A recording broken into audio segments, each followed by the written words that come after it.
क्या होता है नार्सिसिस्टिक लोगों का क्विक रिएक्शन जब आप इनके साथ ब्रेकअप करते हो। तो सबसे पहले यह बात इनके लिए अनबिलीवेबल होती है, क्योंकि इन लोगों ने आपके ऊपर बहुत सारी मेहनत की होती है, जैसे लव बॉम्बिंग है, गुड फील करवाना है, रिस्पेक्ट है, एक्सेट्रा एक्सेट्रा। और इतनी सारी मेहनत करने के बाद लाइफ में आप इनके साथ कभी ब्रेकअप करेंगे, ऐसा इन्होंने कभी ख्वाबों में भी नहीं देखा होता है। ये बात इनके लिए किसी बड़े सदमे से कम नहीं होती, क्योंकि आपके ऊपर का टोटल कंट्रोल इनका छूट चुका होता है। लेकिन कभी कभी इनके टॉर्चर की वजह से, इनके एब्यूज की वजह से, इनके बैड बिहेवियर की वजह से, इनकी चीटिंग की वजह से कई लोग इनके साथ रोज रोज की परेशानी की वजह से ब्रेकअप कर देते हैं। नॉर्मल इंसान कितना सह सकता है? जब पानी सिर के ऊपर से चला जाता है तो कुछ ना कुछ तो डिसीजन लेना ही पड़ता है।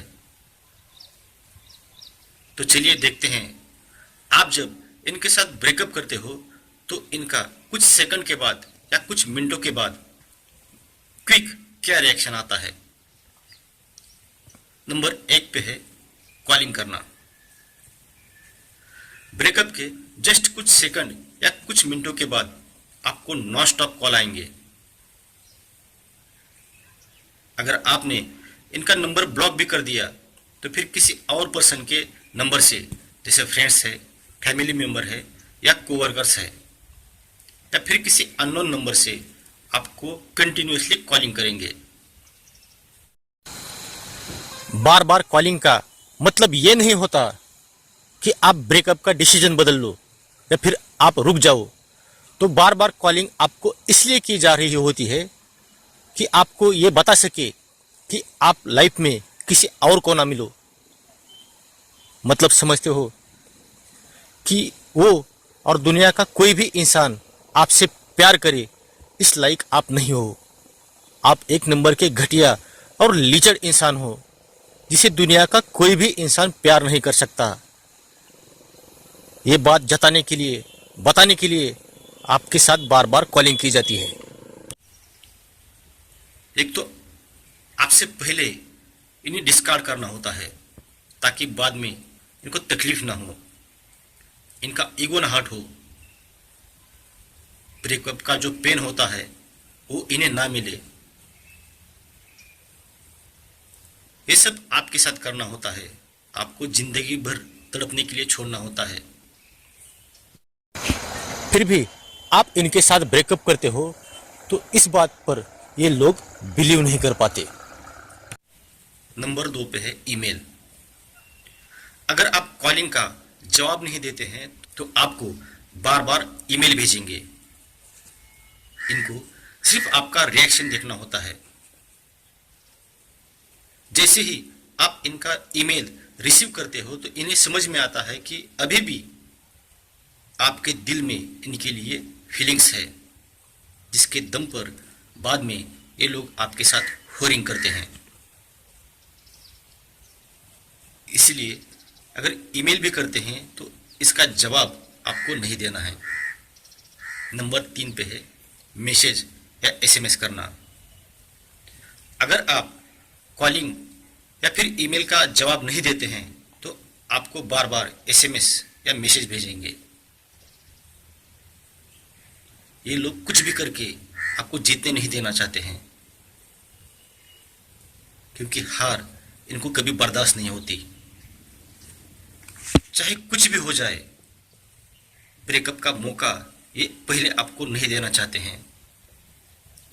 एसएमएस या मैसेज इसलिए भेजा जाता है कि आप कुछ तो जवाब दो, ताकि रिलैक्स होके ये लोग बैठे। वो भी इसलिए कि इनको समझ में आता है कि आप कहीं भी नहीं जाने वाले हो। इस बात को थोड़ा सा समझ लीजिए। अगर आपसे इतना ही प्यार था, इतनी ही मोहब्बत थी, तो आपके सामने आके आपसे पूछना चाहिए था कि मुझसे गलती क्या हुई है। ये सब हिडन तरीके यूज करने की क्या जरूरत है। लेकिन ये लोग कभी ऐसा नहीं करते, क्योंकि यहाँ सवाल होता है इनकी इमेज का, इनके कैरेक्टर का, इनके रेपुटेशन का, जो ये लोग कभी खराब नहीं होने देते।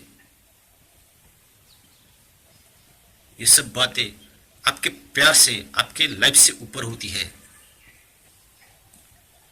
आपका प्यार या आप इनके लिए कुछ भी मायने नहीं रखते।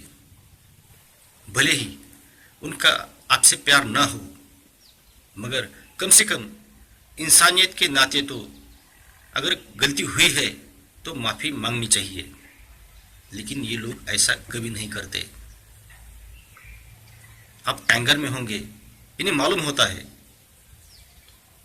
मगर आपको आपका एंगर कम करने की ये लोग कोशिश कभी नहीं करेंगे।